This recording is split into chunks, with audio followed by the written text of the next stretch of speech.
Bom dia a todos. Para quem não me conhece, meu nome é Fernando Barroso, eu sou responsável pelo Serviço de Hematologia e Transplante de Medula e professor da cadeira de Oncologia e Transplante de Medula Óssea da UFC. Então, a gente vai falar de um tema hoje que é bem novo, mas que é muito importante em termos do conhecimento dessa apresentação dessa síndrome. Tá? Nos conflitos de interesse.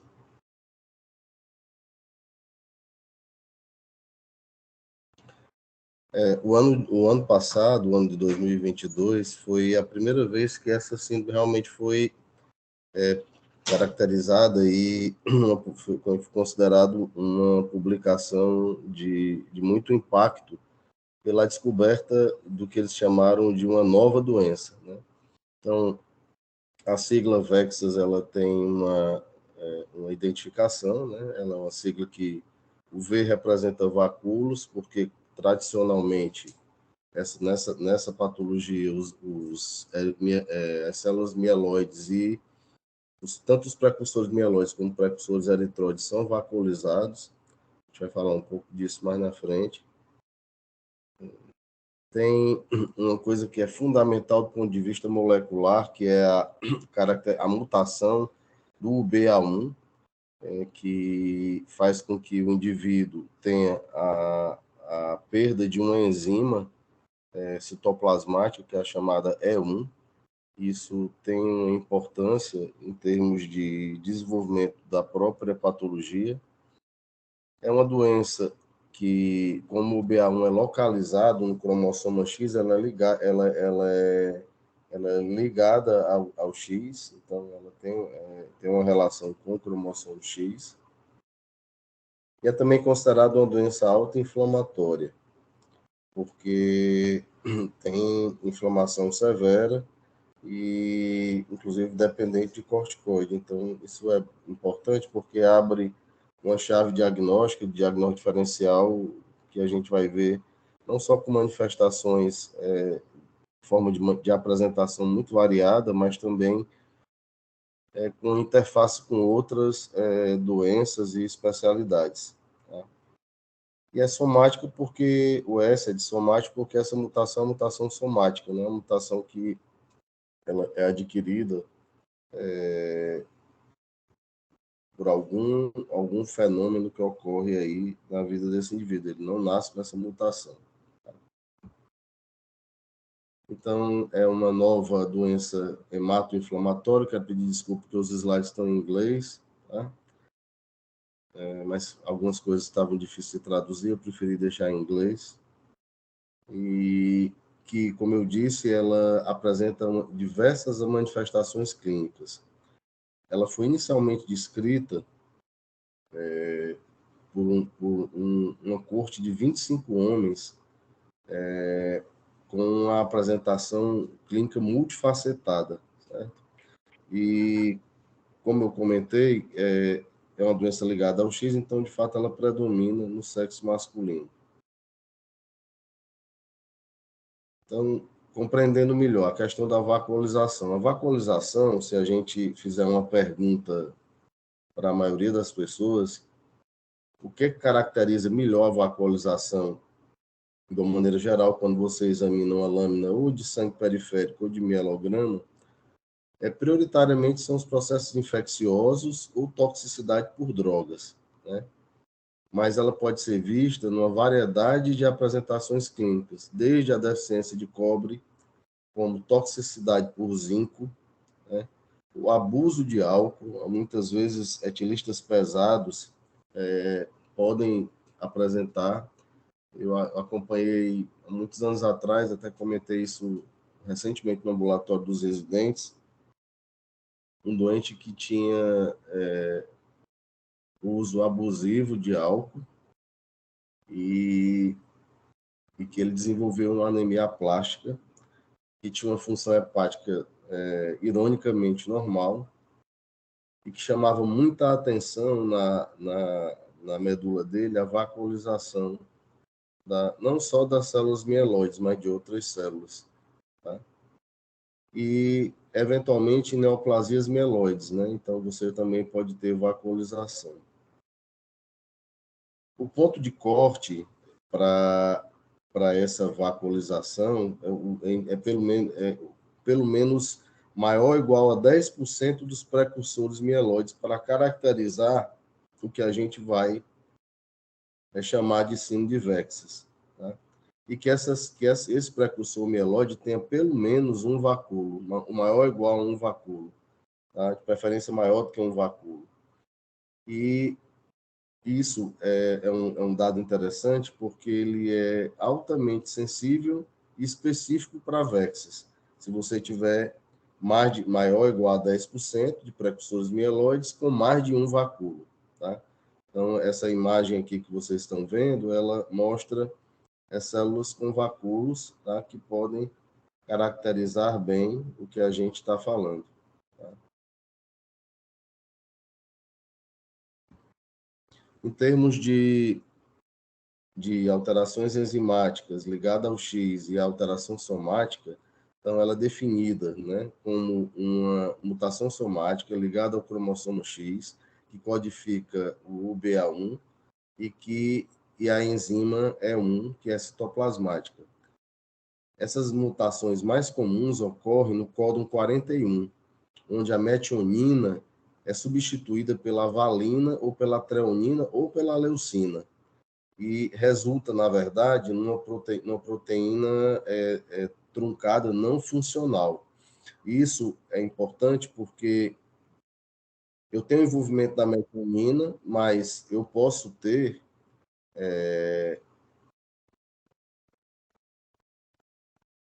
a Fernanda está me avisando que as pessoas não estão visualizando os slides. Acho que talvez seja melhor você passar, Fernanda. Vou voltar para onde eu parei. Certo, se o senhor dá o ok, eu vou passando. Tá, obrigado, Fernanda. Então, vou começar de novo, tá? Esse slide não foi visualizado não, né? Nenhum deles. Bom, então aqui, vamos começar desse aqui, Fernando, que eu comentei. Pode ser? Então, como eu tinha dito, os vacúolos, né, as mutações do BA1, que são ligadas à deficiência da enzima E1, que é citoplasmática, a localização do gene UBA1 no cromossomo X, uma doença severa autoinflamatória, dependente de esteroides, e as mutações somáticas. Pode passar, Fernando, por favor.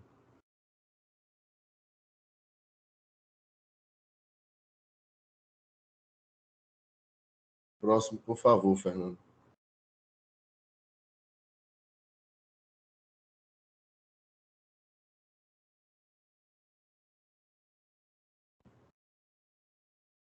É porque eu não tenho noção se você passou ou não, entendeu? Slide 5. Eu estava no slide 4, né, eu comentei que era uma doença. Pode só voltar um, Fernando, por favor. Estou no 4. Eu vou chamando pelo número do slide, tá?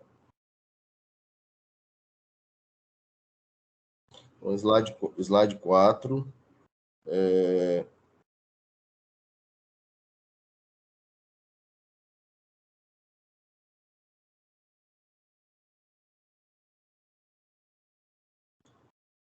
O slide 4, então, é a doença hemato-inflamatória e primeiro descrito em um curso de 25 homens, como eu comentei, com várias apresentações simples. Slide 5, por favor.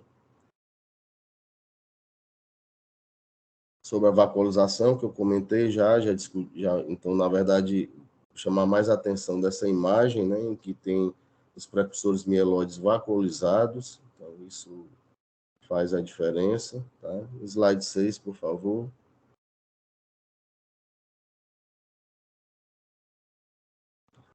E é isso que eu estava comentando, que essas mutações somáticas são ligadas ao cromossomo X e que ocorrem no códon 41, e que podem, são alterações que ocorrem na metionina e que há uma substituição por valina, treonina ou leucina, tá? E essas mutações, elas estão presentes nas células progenitoras hematopoéticas, mas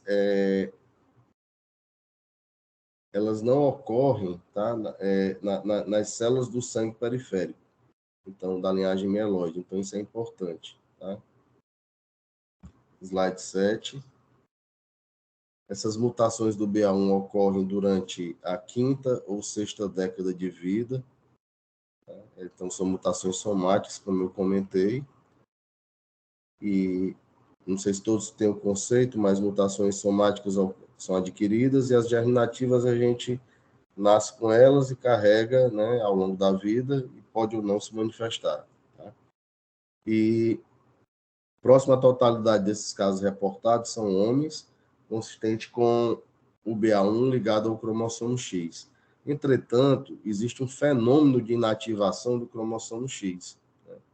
E aí ela pode ter uma apresentação dessa síndrome em mulheres, tá? O que a gente chama de pseudo-autossômica, né? É uma moda pseudo-autossômica de apresentação. E essas mulheres, então, podem desenvolver, inclusive, com uma formação que a gente chama de mutação somática double hit. Às vezes é mais agressivo nas mulheres do que nos homens, tá? E também ela já foi descrita em pacientes que têm síndrome de Turner, né? Principalmente porque você tem, ou em algumas mulheres que possam ter alguma doença adquirida do cromossomo X, que tem a deleção, né, desse cromossomo. E ocorre frequentemente em indivíduos que desenvolvem doença mieloide. Slide 8, por favor. Então, essa doença, como eu disse, é autoinflamatória, ela tem um comprometimento de múltiplos órgãos, né, que pode ter manifestações no ouvido, no nariz, principalmente com condrite, alterações dermatológicas. E aqui eu queria fazer um parêntese. Ao longo da minha vida inteira, desde a residência até hoje, eu vejo com frequência pacientes, não com frequência, mas eu vi ao longo desse período todo pacientes com síndrome de Switch, alterações de citopenias, alguns com displasias, tá? Entretanto, esses doentes a gente não conseguia configurar muito bem algumas vezes. Eu lembro, inclusive, de um trabalho que eu fiz ainda na minha residência, com um doente que se apresentou com lesões cutâneas, com anemia macrocítica, displasia na medula óssea, e esse indivíduo, na verdade, nós acabamos usando corticoide e posteriormente usando colchicina. E ele melhorou, na verdade, ele melhorou com a colchicina. E retrospectivamente, era um senhor na faixa de 70 anos. Eu acho que aquele senhor talvez pudesse ser uma síndrome de Vexas. Obviamente que a gente, na ocasião, não tinha essa informação.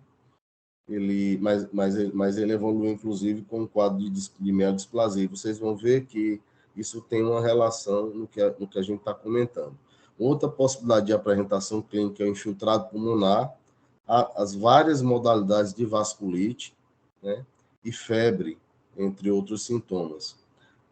Tais achados, eles são frutos da desregulação da célula-tronco, né, levando à produção de citocinas inflamatórias. Um estudo do Beck e colaboradores, eu vou falar, inclusive, um pouco mais na frente, em que ele mostra modelos de zebrafish, em que as amostras dos pacientes revelam uma aperregulação, regulação para cima, né, das citocinas, principalmente interleucina 6 e interferogama, né. Aproximadamente 90% desses casos se apresentam com manifestações dermatológicas, daí eu comentar que as várias especialidades podem ver esses doentes, né, pelo comprometimento sistêmico, e pode ser realmente a clássica síndrome de Switch, né, com lesões cutâneas, sugerindo uma manifestação clonal dessa doença, né, versus outras manifestações cutâneas. Slide 9, por favor. A patogênese dessa mutação somática, ela induz uma disrupção, né, da atividade da enzima E1, e vai ter essa alteração que é principalmente missense, né, essa mutação, com redução da apresentação isofórmica no citoplasma da proteína UBA1. E aí você tem as várias possibilidades de alterações, como eu comentei, com a serina, com a treonina, com a leucina, pela troca das bases, tá? Esse resultado global dessas alterações da ubiquitinização ativam, né, vários processos imunes, né, da imunidade inata, principalmente, e aí gerando o que a gente hoje conhece como as manifestações clínicas da síndrome de VEXAS. Tá? E aí aqui, nessa última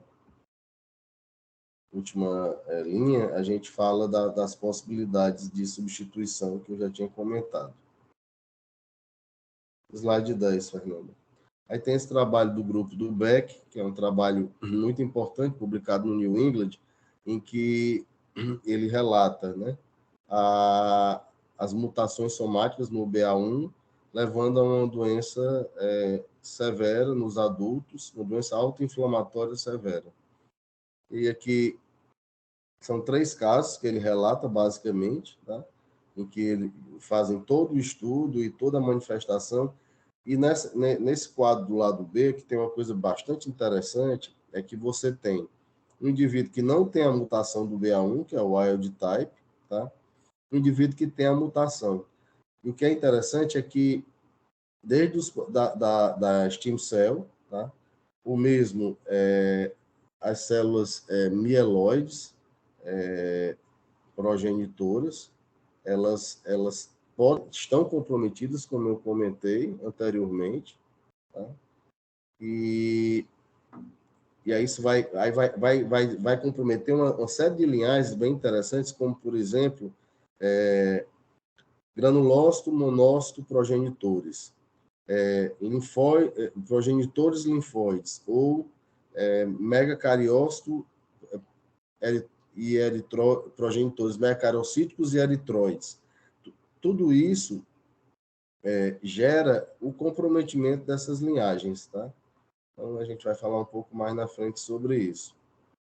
Slide 11, por favor. Exatamente o que eu estava comentando no anterior. Aqui nós temos a análise de 6 pacientes, tá?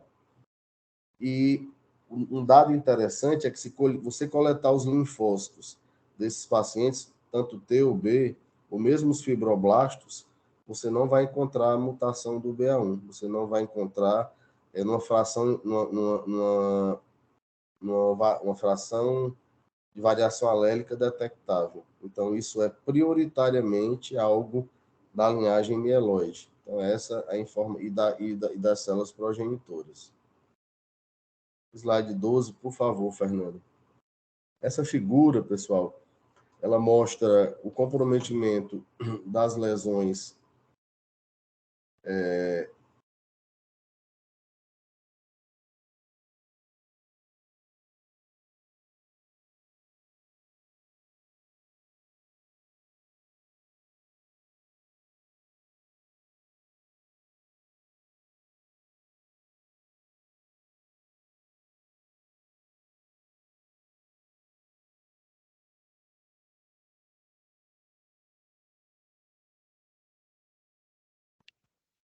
Professor, a gente não está conseguindo escutar o senhor mais.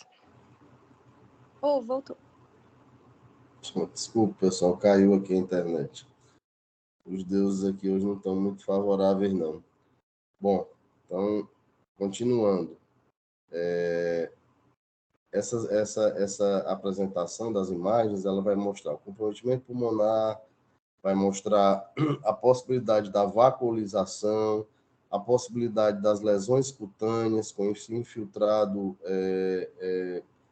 com células, na verdade, de linhagem mieloide, a lesão cutânea, tá? Como a gente descreveu assim de Sweet, infiltrado tanto da orelha como do nariz, que a gente chama de condrite, certo?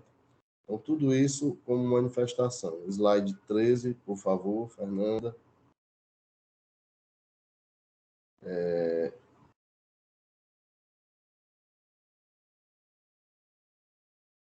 Então, para o diagnóstico, né, eu preciso que eu, de preferência, possa localizar essa mutação, né? Então, isso é algo importante.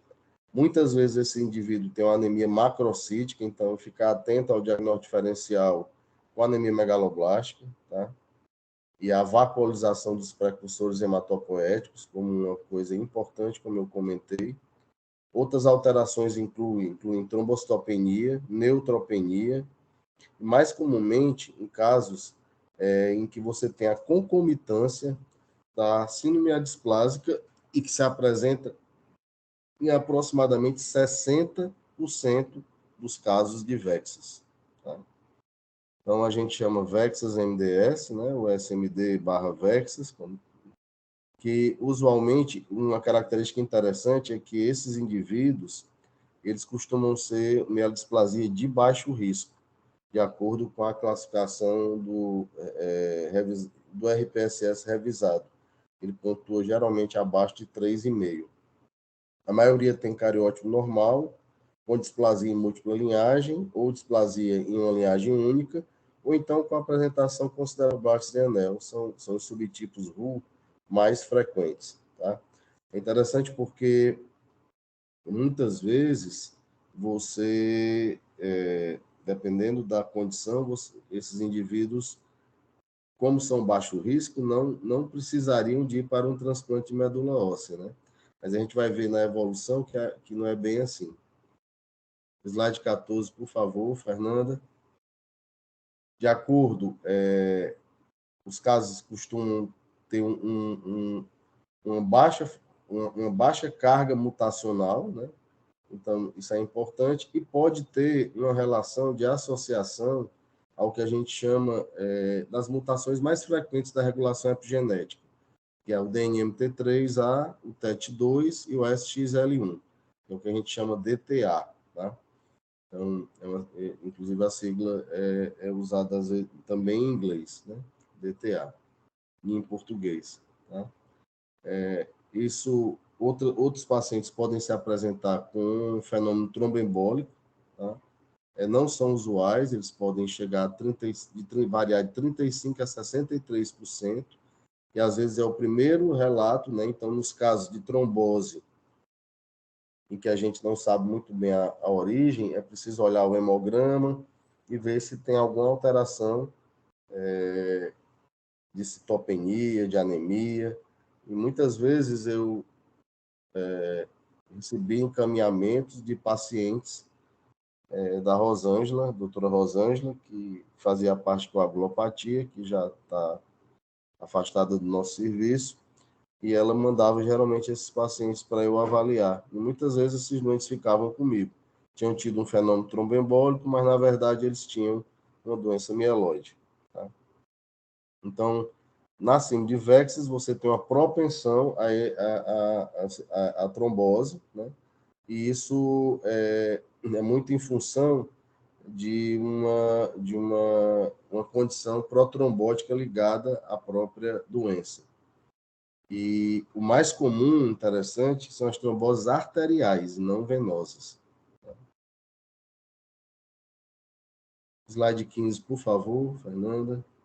E aqui essa figura mostra, desculpa, slide 15, essa figura mostra o comprometimento, né, de vários órgãos, né, desde do crânio até aos membros inferiores, né? Então, vários sistemas comprometidos, tá? Isso é uma doença de apresentação multissistêmica a importância da vacuolização, tá? Então, da anemia macrocítica, e uma coisa muito interessante, pessoal, é a possibilidade da associação com mieloma múltiplo ou somente com gamopatia monoclonal de significado indeterminado. E isso não é uma coisa infrequente, tá? Nesse cenário, logicamente. Então, ficar atento para essas possibilidades, tá? E um dado que é interessante é que o screening seria realmente a mutação do BA1. E hoje, essa mutação do BA1 ainda é feita, na maioria dos lugares, por Sanger, né, pela técnica de Sanger, pelo PCR mesmo, isoladamente, tá? Slide 16, em que aqui é um relato desse grupo que mostra mais detalhadamente o comprometimento da cabeça e pescoço, né?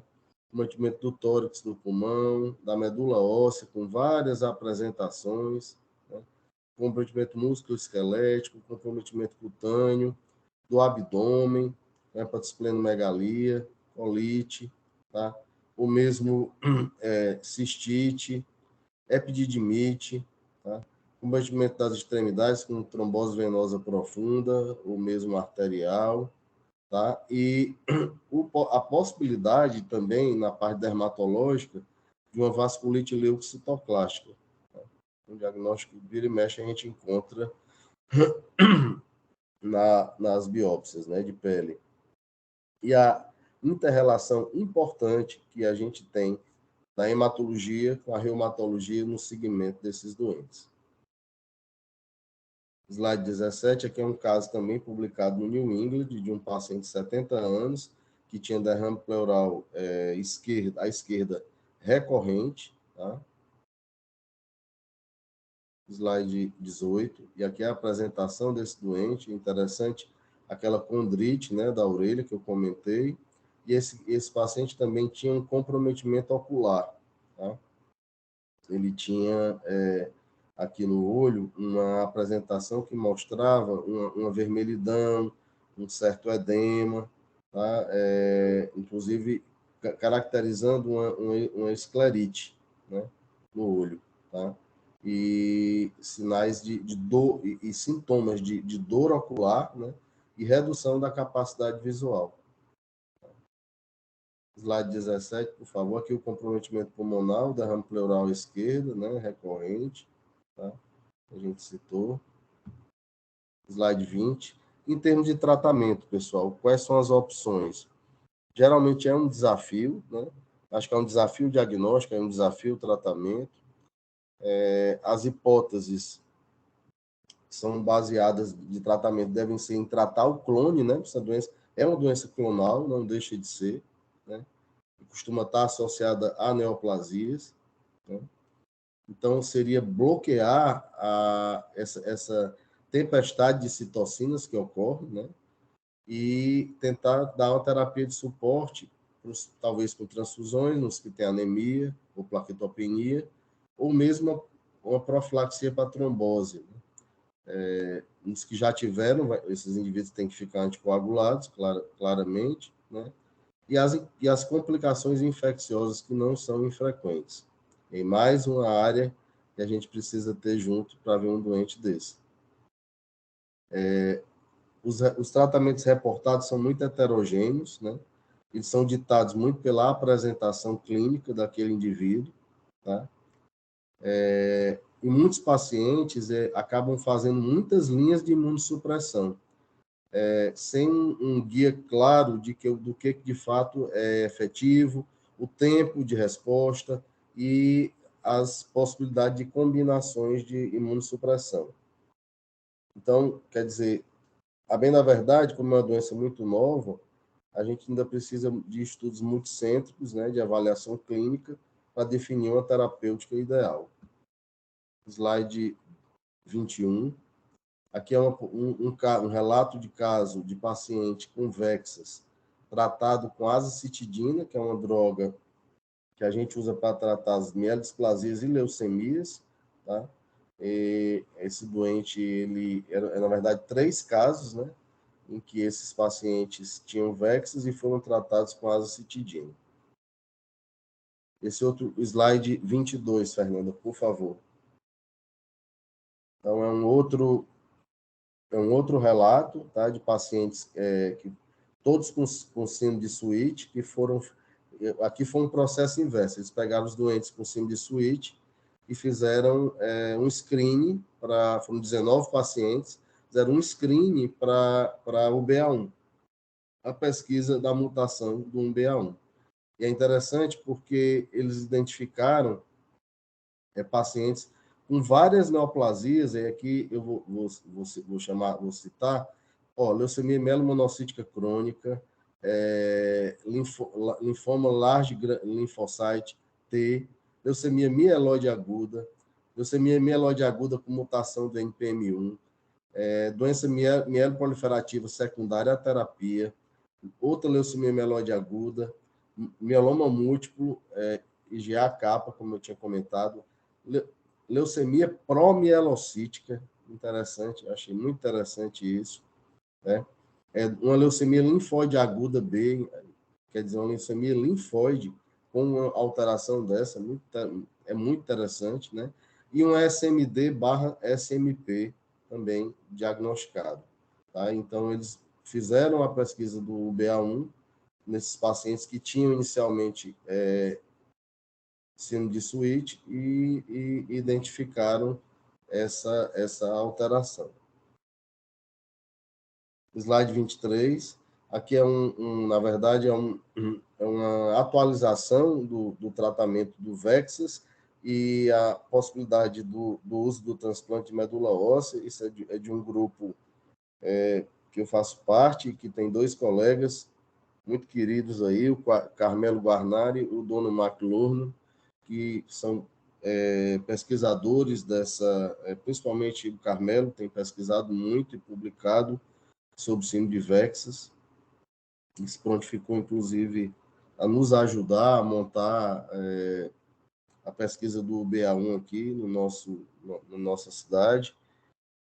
E ele relata que tem um pequeno número de pacientes com VEXAS, né, que foram reportados que fizeram transplante halogênico, mas 2 grupos franceses descreveram um total de 7 homens com VEXAS que foram transplantados, e você, na verdade, se depara com uma situação em que você tem um indivíduo com VEXAS e que tem mielodisplasia, por exemplo, ou mesmo mielofibrose, como essa corte aí do grupo francês, e as refratariedade inflamatória concomitante. Esse indivíduo, a única coisa que pode ser feita é realmente a possibilidade do transplante halogênico, né? Eles relatam a remissão clínica, né, descrita em 6 pacientes, né, e dentre esses 3 tiveram follow-up de mais de 30 meses, tá? E desculpa que eu passei aqui o slide, perdão. E, na verdade, a possibilidade do desaparecimento de todos os sintomas inflamatórios com o transplante. Então, isso de fato é uma opção. Tá? Slide 24, Fernanda, por favor. Então, aqui são todos os casos que eles fizeram, tá? E que submeteram-se a transplante, né? E aí, de fato, tinham todas as características de VEXAS. Aqui eu não vou detalhar muito, mas tem desde o condicionamento que foi feito, é um condicionamento clássico com busulfan e fludarabina, com ou sem ATG, no caso do não aparentado. A fonte de célula foi medula óssea ou sangue periférico, a maioria foi sangue periférico. A imunossupressão clássica que a gente usa, ciclosporina, metrexato, ciclosporina e micofenolato. As complicações foram prioritariamente em complicações infecciosas e mesmo doença do enxerto contra hospedeiro aguda e crônica, tá? Mas observem que todos esses doentes, exceto um, obteve remissão completa, tá? O follow-up, ele varia de 4 a 67 meses, tá? Desses doentes todos, dos 7 doentes, todos, exceto um não está vivo, todos os outros estão vivos, tá? Então, fica de fato como uma opção de tratamento. Aqui, o slide 25, Fernando, por favor. Os outros estudos que estão em andamento para VEXAS, tem um estudo no Clinical Trial prospectivo de fase 2, tá? Com pacientes adultos com VEXAS, com a opção do transplante halogênico. Os resultados têm mostrado uma enxertia do doador que reverte, né, a apresentação clínica do VEXAS, do fenótipo, inclusive com 1 ano e 2 anos de seguimento. Tem um estudo retrospectivo do próprio ABMT com todos os pacientes com VEXAS com ou sem SMD e também com transplante halogênico. ABMT, para quem não sabe, é o Grupo Europeu de Transplante de Medula Óssea, e os resultados vão ser analisados: a sobrevida geral, a sobrevida livre de doença, a mortalidade relacionada ao transplante e os resultados específicos. É um estudo, e tem também correndo pelo EBMT um estudo prospectivo observacional com a mesma população, propondo também transplante halogênico. Slide 26 é um breve resumo de tudo que a gente falou, né? Então, é uma doença que ainda não está caracterizada na classificação RU, né? Então, na verdade, ela é concomitante com outras neoplasias, como a gente comentou. Ela pode ter um status de apresentação controlado ou não controlado, tá? Tem uma relação com a doença reumática, né?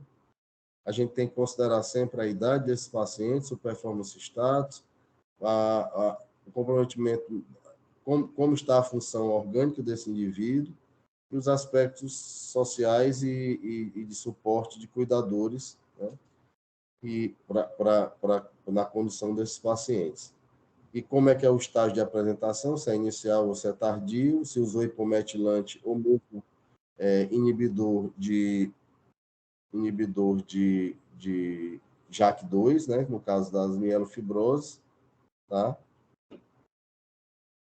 E aí isso desde o diagnóstico até a evolução para SMD, né? E aí no caso de se esses doentes forem de fato para o transplante halogênico, isso precisa ser definido. Qual a intensidade desse condicionamento, se mieloablativo ou de intensidade reduzida, se faz com depressão de célula T, que pode ser com aumento da imunossupressão com ciclofosfamida, tal qual a gente faz no transplante apolidêntico, tá? Com calcineurina, o inibidor de calcineurina, ou mesmo a ciclofosfamida pós, ou mesmo serolimus, tá? E escolher o doador ideal para esses doentes. Nem sempre a gente tem isso, o doador ideal, mas pode ser um doador aparentado, ou mesmo um não relacionado, ou um relacionado com mismatch, tá? Slide 27, Fernanda, é também uma outra corte de 6 pacientes com síndrome de VEXAS que se submeteram a transplante, tá? Não tem guideline, né? É mais um relato, né? Desses 4 pacientes tiveram a resolução, tinham, na verdade, sintomas autoinflamatórios que comprometiam sua qualidade de vida, né? E foram refratários a múltiplas terapias, então isso é uma indicação do transplante também, quer dizer, essa doença autoinflamatória refratária. 3 pacientes obtiveram remissão completa, né, com 32, 38 e 37 meses após o transplante.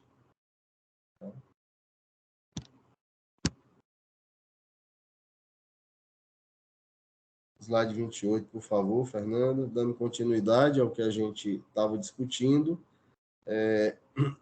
a gente mostra também as várias possibilidades, né, de doador. Eu não vou detalhar muito isso, que isso é mais específico para o transplante, eu acho que não cabe aqui para nós, tá?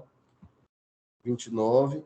Então, a gente mostra que esse diagnóstico é um diagnóstico citomorfológico e molecular, né, da síndrome de VEXAS. Como eu comentei, é feito um sequenciamento Sanger, em que você identifica a mutação UBA1, né? E aí você tem as várias pontos de mutação, como eu comentei, que a metionina pode ser substituída pela valina, pela leucina, pela treonina, tá? E vai dar várias formas de apresentação, né?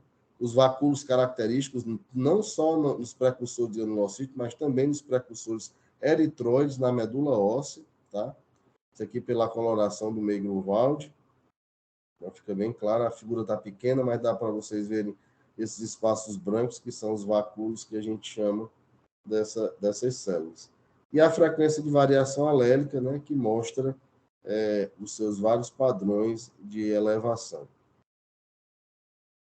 Slide 30, Fernando. Então, concluindo, pessoal, VEXAS é uma doença identificada recentemente, uma síndrome, né, no qual a mutação do BA1 é um dos principais achados, juntamente com a vacuolização das células mieloides e eritróides, faltou eritróides aqui. O status inflamatório e as alterações, manifestações cutâneas e reumatológicas caracterizam essa condição clínica. A possibilidade de associação com mielodisplasia ou gamopatia monoclonal é outro achado relevante, né? A acurácia do diagnóstico ela pode ser muito importante na indicação do transplante halogênico, né? E o acesso ao diagnóstico molecular e a discussão sobre VEXAS com especialistas é fundamental para que a gente aprofunde o conhecimento. Então, esse é o slide 31, Fernando. Queria agradecer para a compartilhação e fazer alguma discussão com vocês. Peço desculpa aí por esse contratempo aí da tecnológica aí. Pode compartilhar, por favor, Fernando.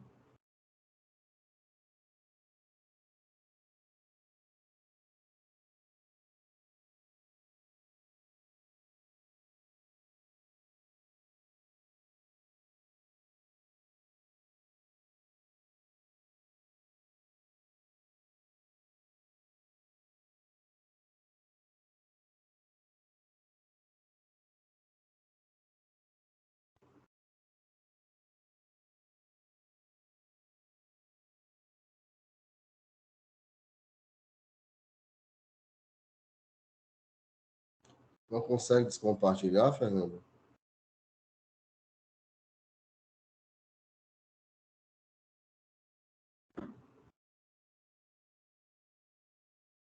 Infelizmente não consigo também por aqui. Mas eu acho que a gente pode, então, seguir com a discussão, pessoal. Ficarei feliz aí se vocês fizerem perguntas ou comentários. Todos são muito bem-vindos aí. Estou às ordens aí para as perguntas e comentários.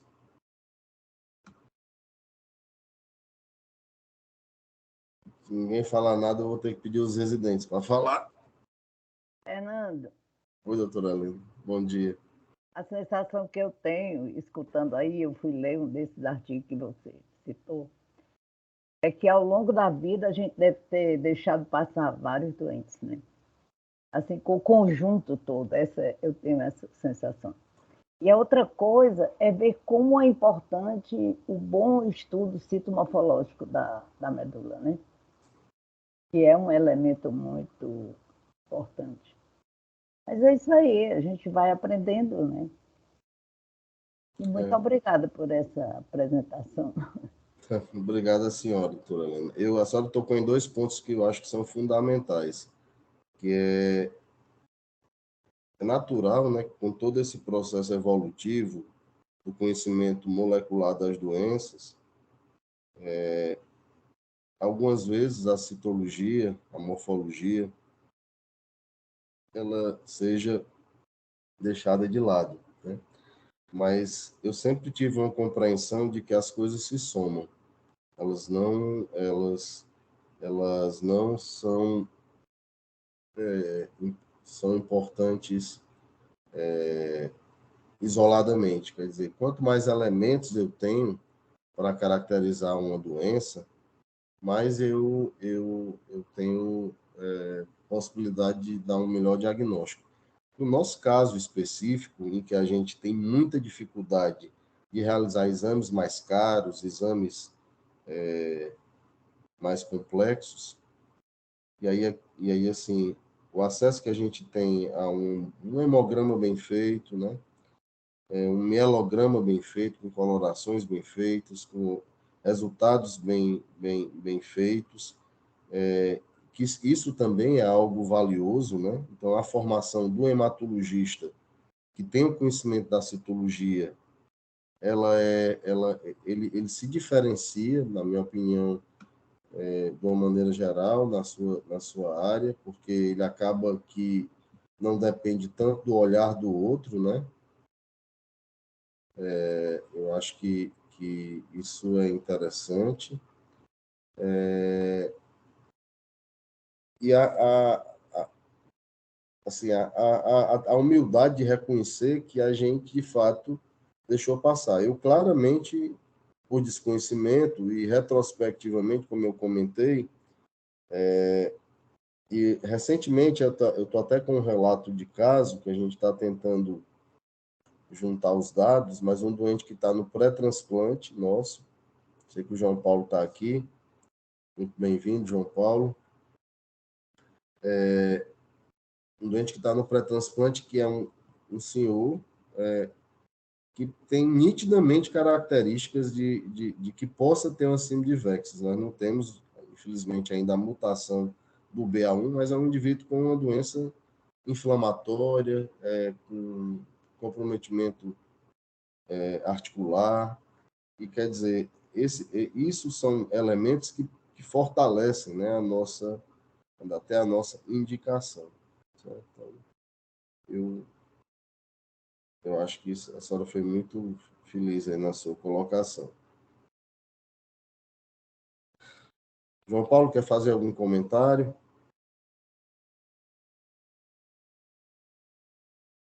Bom dia a todos. Não, doutor Fernando, eu fui apresentado hoje a síndrome de VEX.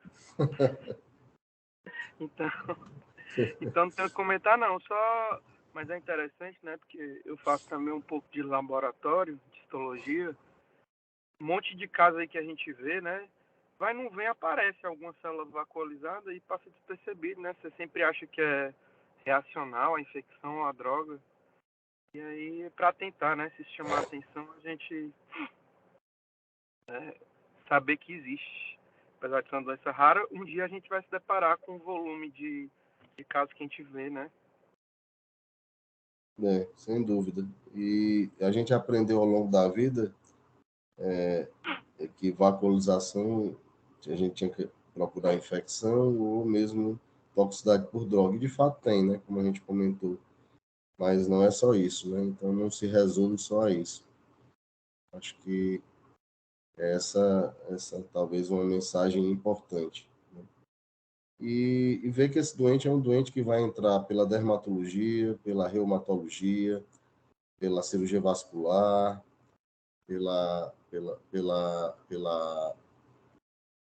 as várias especialidades que nós temos. Então, quem está nos pareceres, né, como os residentes que estão nos pareceres, todos esses está atento a esses sinais, né, de apresentação.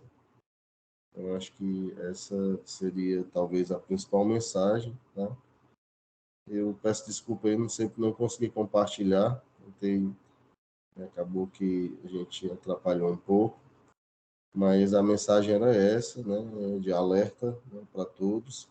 Eu espero que a gente tenha, ou por pesquisa, através de estudo clínico, ou acesso a essa investigação, pelo menos nos casos em que a gente tenha suspeição, acho que é fundamental, e começar a entrar na nossa chave diagnóstica de possibilidades, tá?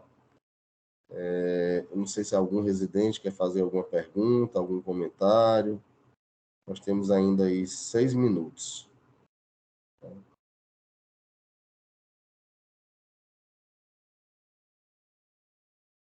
Se ninguém quiser falar mais nada, eu vou lembrar você. Alguém abriu o microfone, não sei. Bom, então a gente está caminhando para o final. Eu queria convidá-los para o evento que nós vamos ter sexta e sábado, que é um evento de prevenção e tratamento de recaída pós-transplante. Eu acho que é um evento que interessa aos hematologistas e aos transplantadores de medula óssea, que não deixam de ser hematologistas, né? Porque ambos esses profissionais, eles se deparam com esse doente no pós-transplante e talvez o maior refinamento do transplante seja você obter um bom resultado e manter aquele indivíduo num bom resultado. Então, esse conhecimento, ele vem sendo cada vez mais necessário, né? Porque você empreende um esforço sobre-humano, tá? E aí vou falar de uma coisa bem simples, um transplante para mieloma. Todo mundo indica, vai fazer um autotransplante e tal. Quanto maior, mais profunda a resposta desse indivíduo, mais tempo ele fica em remissão após o transplante. Então, o hematologista que cuida desse indivíduo precisa ter essa percepção e esse conhecimento.